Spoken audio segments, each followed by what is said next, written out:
We project on the people what we think and where they think they should be based on our growth.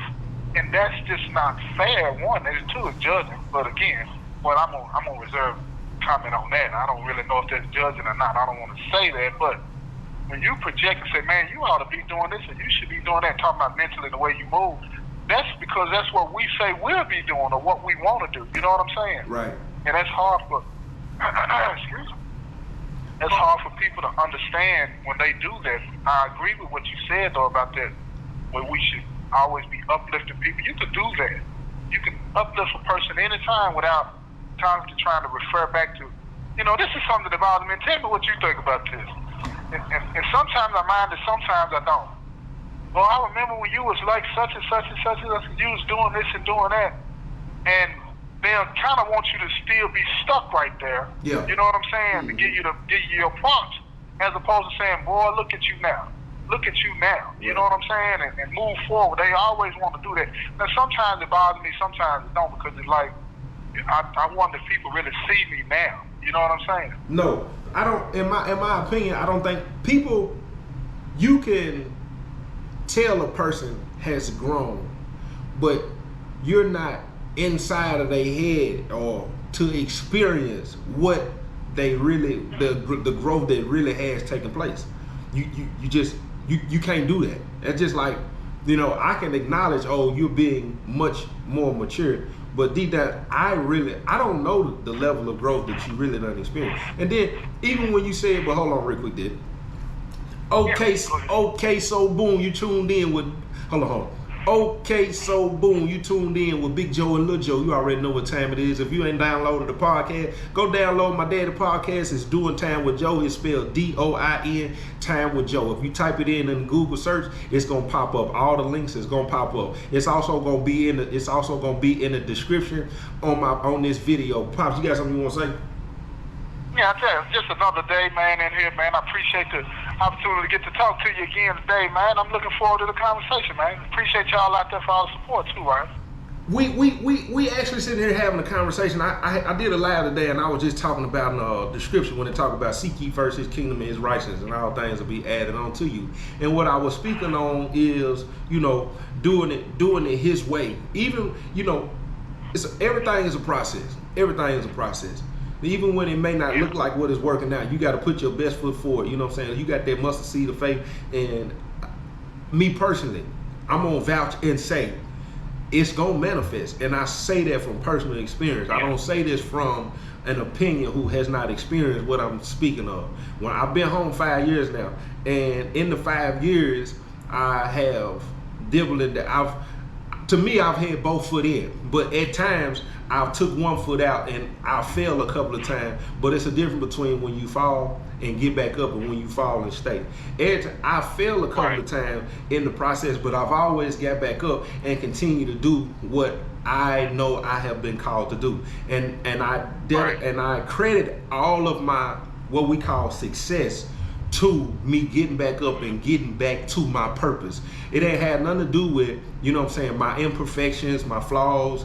I was doing this wrong, I did that wrong. To me, in the eyes of the Most High, it's always had something to do with what my homeboy, my best friend, my homeboy Dip used to tell me all the time, the keeping coming on. It was me continuing to go, because sanctification is a process, it's not an event, meaning it removes the power and the growth of sin. So over time, you continue to grow. But that's what me and Pops were just talking about, man. And we were just talking about people not understanding your growth and where you are versus then and now. But Pops, you got something you want to speak on that?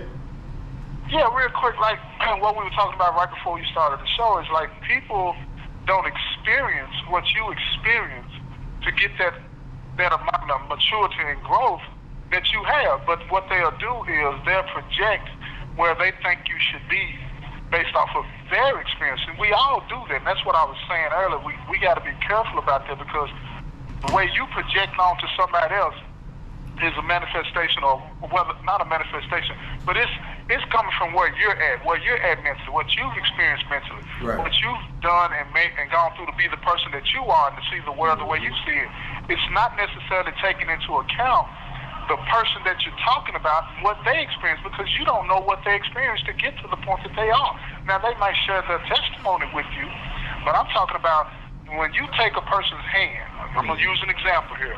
When you take a person's hand and they hit their finger with a hammer, they feel that pain, so they know from experience not to do that again, right? So when you talk about a person's growth, what they went through to make them say, I get it. I see what that is. You feel what I'm saying?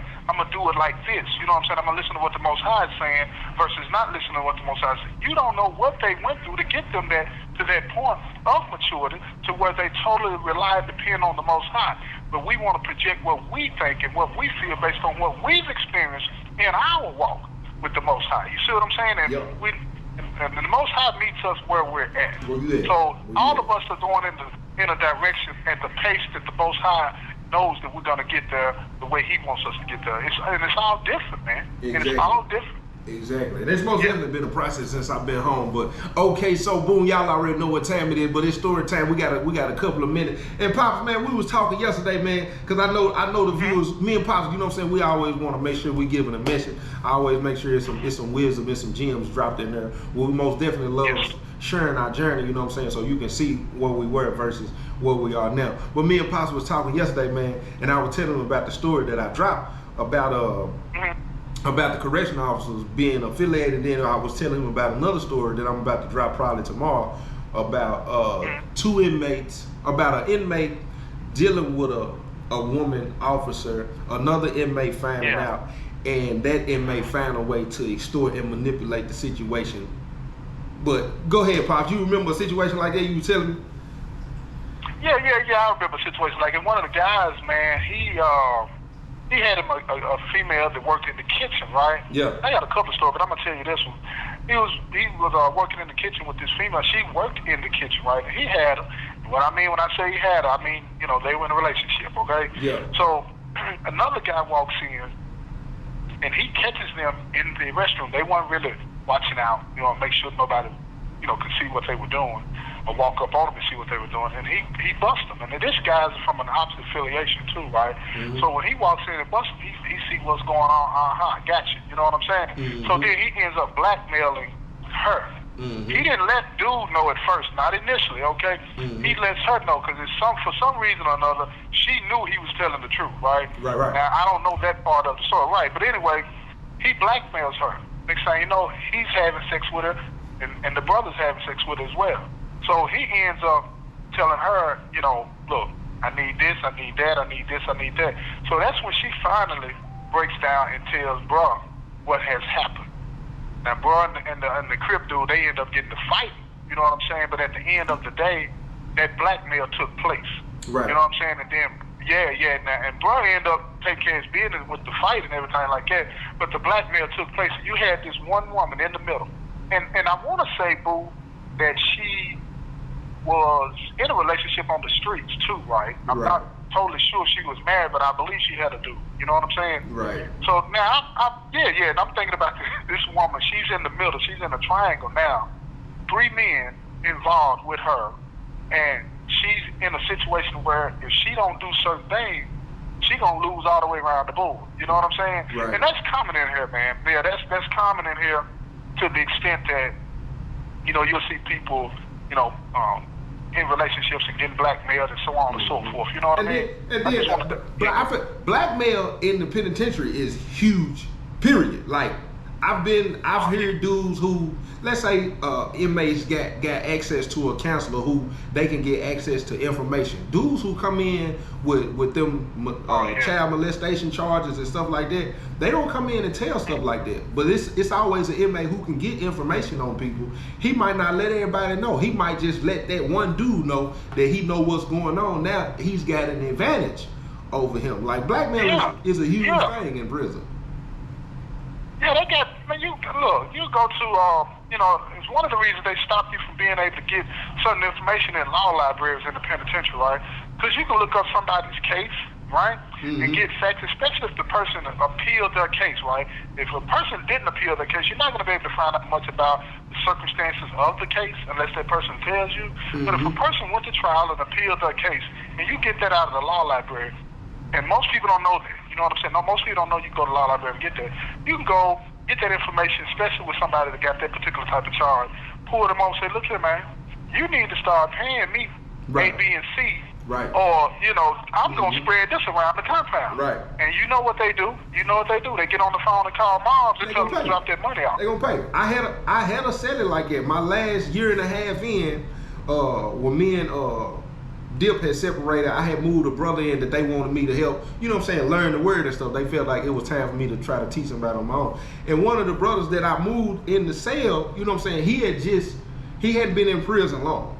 But I noticed like how he started moving, and he was always, I could tell he was paying folks. I got like 8.5, I could tell what was going on.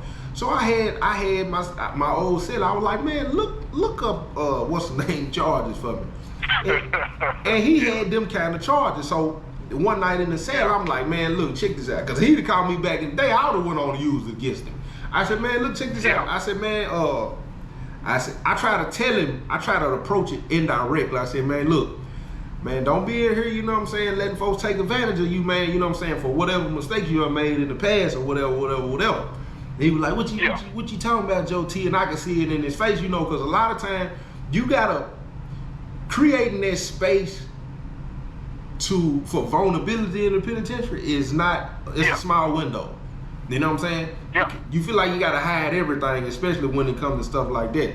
So I try to find a way to tell him, and then eventually he break down in the cell and he told me, you know what I'm saying, I guess when the Air Nation, somebody found out something, and they done told him he gotta pay a certain amount of money every month. This man had his mama bringing him the pack to visit. You know what I'm saying? So he can pay these people. You know what I'm saying? All because he didn't, whoever the Air Nation dude was, he done let him know, I'm gonna keep it to myself as long as, you know what I'm saying, you paying. But if you miss a payment or whatever, and he was extorting my salary, you know what I'm saying? But and we ended up getting let me tell you about this dude, man. I'm gonna tell you why I stopped being that dude that was hard on anybody with search charges. Let me tell you why, man. This is dude I knew, I got to know rather. You know, I was the chaplain's aide in this other prison, right? So I get to know him because he's when I say a phenomenal performer, musician, phenomenal, man. This dude was in a blues band from the streets. Yeah. But he ended up in here because he was charged with molesting his daughter, I believe. His daughter or niece or somebody like that in his family, right? No, it was his daughter. Okay.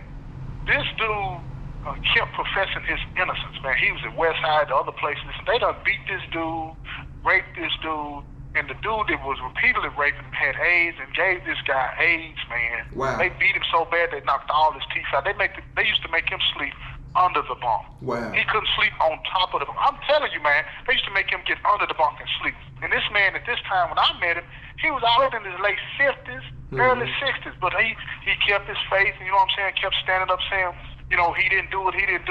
And I was in the visitation one day, and his daughter walked in. Now, at the time, I didn't know what she had went through to be able to get in there. But she had gotten in touch with the governor and everybody. She kept saying my daddy didn't do this. My mama put me up to it or whatever it was, right? I don't remember all the details of the case now. But anyway, they ended up letting her in to see him. And she was saying to him, and I was like 2 or 3 tables away from him, and I could hear it. They was over there crying, and she kept telling him she was sorry and all of this and that. And it turned out, man, that this dude has been telling the truth the whole time. The whole time. Whole time. And now he was infected with AIDS. All his teeth was knocked out in the front. You know, but he never gave up. Man. But he ended up dying, man. You know, he ended up passing away from AIDS. Wow. But that taught me something. I was like, man, no. Wow. You never know what's going on with people, and even if they are guilty, you got to be careful, man. You got to be careful. Like even my son, like he was in a situation where she didn't say how old she was. She got caught, and her first response was he did A, B, and C to her. You know what I'm saying? He ended up getting time for it. But with that being in the computer, dudes who them vultures in there, they don't care exactly what happened. They know what the paperwork say. And so, you know, they take advantage of that. But it happens. I've seen it a couple times in that. Matter of fact, the very first dude I spoke to in the penitentiary had a rape case. And he was telling me he didn't do it. And I tell people all the time, y'all can look him up. His name is Robert McKinley. We called him Slim. He did 30-some years. Yeah.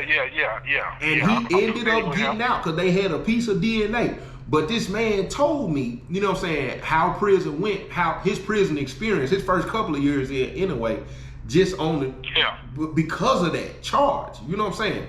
But he had a wild story.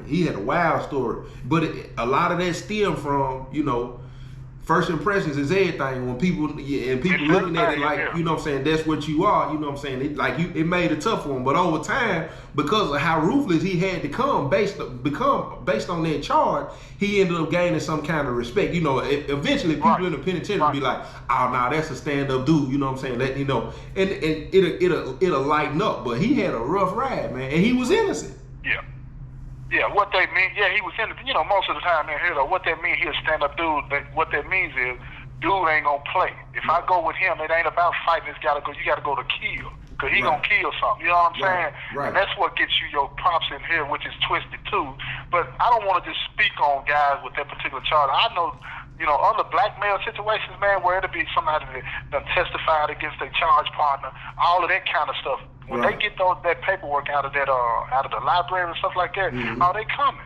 Yeah. They coming, man. And if you're not the type of person that'll put hands on them, they push. Yeah. And you're gonna end up. You have 1 minute remaining. Yeah. Yeah, you're gonna end up paying, man. You're gonna end up paying. That's what happens in here. But you know okay, so that blackmail is a bad boy. Y'all know what time it is, man. I hope y'all enjoyed that. If you ain't already tuned into the podcast, everybody who have, man, I appreciate it. You know what I'm saying? I'm appreciative. Pop appreciate it. Yeah, I do too. The podcast is Doing Time with Joe. It's spelled D-O-I-N, Time with Joe. Just type it in Google search, everything gonna pop up, man. I hope y'all took something from the conversation. As always, it's been a blessing. Pops. Hey, I appreciate you, y'all. Appreciate you. All of y'all. You finna comment? Yeah, I'm gonna hit you back. All right. Y'all be blessed. One. All right. Love you. Love you too, dude.